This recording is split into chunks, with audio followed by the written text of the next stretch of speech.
樹木冇錯啦，其實佢哋身上呢種顏色咧，可以幫助佢哋咧起咗一個保護色嘅作用，隱藏喺森林入邊，冇咁容易俾敵人或者獵物發現到佢哋嘅喎。我想訪問一下觀眾朋友啊，你哋個頭可以轉到幾多度㗎？可以轉到幾多度啊？你哋個頭180 60度咋？咁少咋？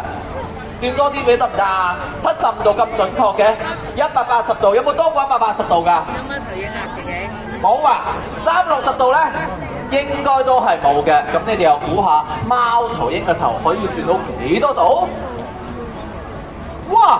點解你知㗎？咁犀利嘅，冇錯，貓頭鷹嘅頭係可以左右360轉270度啊270多㗎。哇！轉咁多唔好睇笑啊，可以方便佢哋留意到身邊或者後面有冇敵人。哇！